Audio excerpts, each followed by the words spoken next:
Ah, como o comunismo fez bem para a Cubana de Aviação, que está voltando com uma aeronave incrível. Sim, a atual frota da companhia, que eu já vou te contar como é que tá meio defasada, né? Mas está voltando ele, o Ilyushin 96.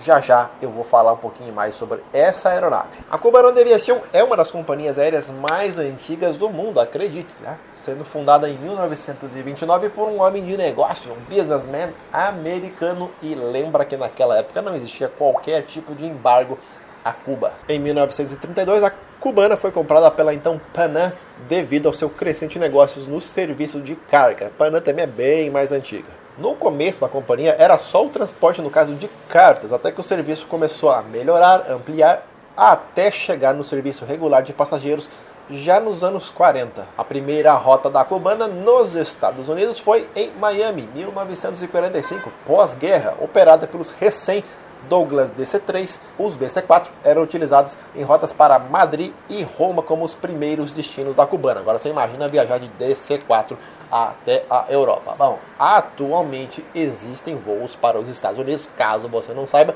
e outros destinos que não operados pela Cubana. Foram muitos anos sem voos para os Estados Unidos. Os investimentos da Panam lá na época ajudaram a transportadora a crescer e muito, né? Mas em 1944 a companhia vendeu a sua participação majoritária a investidores privados lá de Cuba. E isso abriu um caminho para que a Cubana fosse a transportadora de bandeira daquele país durante muitos anos. E veio a grande mudança em Cuba. Nos anos 40 e 50, diversos tipos de aviões operaram no país. Inclusive, na época, o moderníssimo Lockheed Constellation, fazendo o voo Havana para Madrid.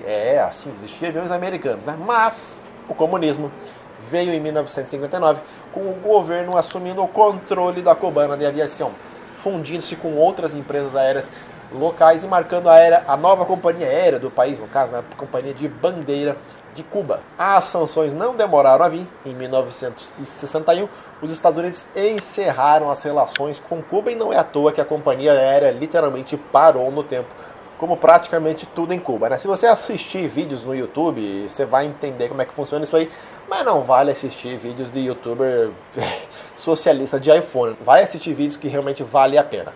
E claro que mudou completamente a frota da companhia, né? Começaram a chegar então os soviéticos, Antonov 24, Ilyushin 18, isso no tempo de Guerra Fria, né? Aviões que não eram considerados velhos, visto que a União Soviética produzia todo vapor e voava por diversos países, claro, do bloco soviético. E a parceria com Cuba não acabou até hoje em relação aos aviões, que eu também já vou falar da frota, tá?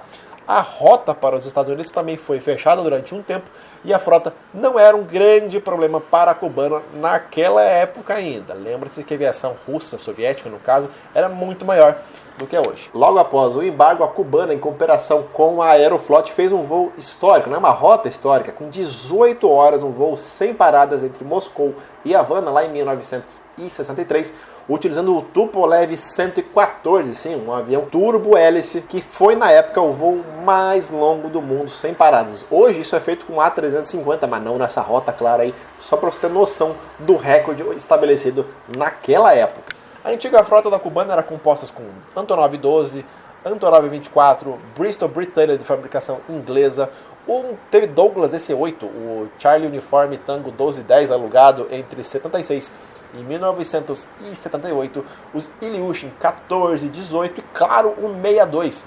Esse, inclusive, voou para São Paulo e outras capitais brasileiras. O Lockheed L-1049, o Constellation, o Vickers 755, inglês também, e o Kalev 40, lá. Esses aviões foram alguns modelos que não chegaram a voar, claro, todos ao mesmo tempo que a companhia operou. Durante aquele programa bizarro do governo, no caso brasileiro aqui, o Mais Médicos, de 2013 a 2017, aquele programinha que financiava a ditadura em Cuba, né? O Ilyushin 96 esteve muitas vezes aqui no Brasil, e falando nele, a Cubana, como eu citei lá no começo do vídeo, recebeu, depois de muitos meses de manutenção na Rússia, o Charlie Uniforme Tango 1250, tá? A companhia ainda tem mais 2 parados, sem nenhuma previsão de retorno desses aviões. Os últimos dados mostram um Tupolev 204 ativo, que voltou agora, inclusive em 2023, o Charlie Uniforme Tango 1702 e mais 2 aviões desse modelo parado, além de 6 Antonovs 158, modelo raro também, né? Todos parados. Fora o DU-204, o único avião ativo era o Charlie Uniforme Tango 1548, um ATR-72 para 66 passageiros, visto que o Charlie Uniforme Tango 1240 é um ATR-42, mas de configuração VIP, ou seja, para levar os governantes de Cuba. Mas aí você vai falar que, pô, eu já vi um DC-10 da cubana em umas fotos antigas. Pois é, a empresa encontrou uma maneira de driblar as sanções na época. A cubana passou a alugar alguns aviões de diversas companhias aéreas pelo mundo, como por exemplo esse DC-10 da francesa AOM, empresa que não existe mais, diga-se de passagem, ou ainda, por exemplo, esse A320 da TACA.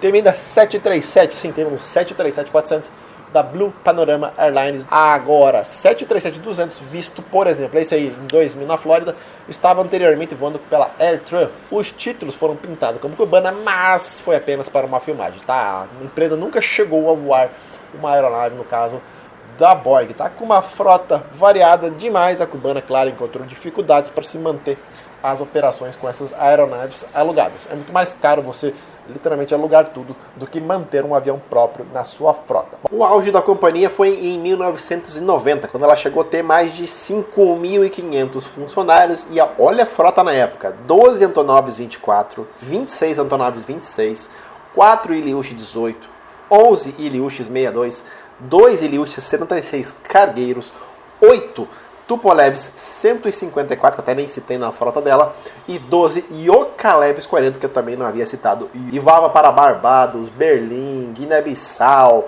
Buenos Aires, Georgetown, Kingston, Lima, Luanda, Madrid, Manágua, Cidade do México, Montreal, Cidade do Panamá, Paris, Praga, e também servia vários destinos domésticos no país. Atualmente um A340-300 voa para a cubana, sim, mas claro que no mesmo esquema que eu citei, tá?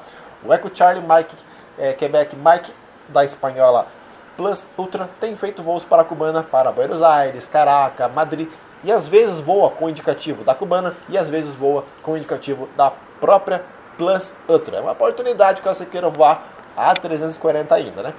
Fato é que dificilmente vamos ver melhorias na cubana de aviação. Só mesmo quando cair o comunismo do país, e para isso acontecer, acho que tem que ter uma rebelião geral no país. Vai ser bem difícil, coisa muito improvável no momento.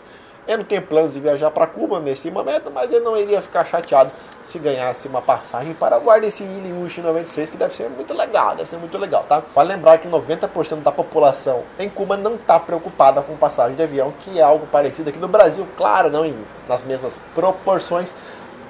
O cubano tá preocupado mesmo com comida no prato, tá? Você gostou dessa mini história da cubana da aviação? Se você gostou, quer que eu conte mais histórias de companhias aéreas, especialmente as companhias aéreas de países complicados aí, deixa teu comentário e eu te vejo no próximo vídeo. Aquele abraço, tchau!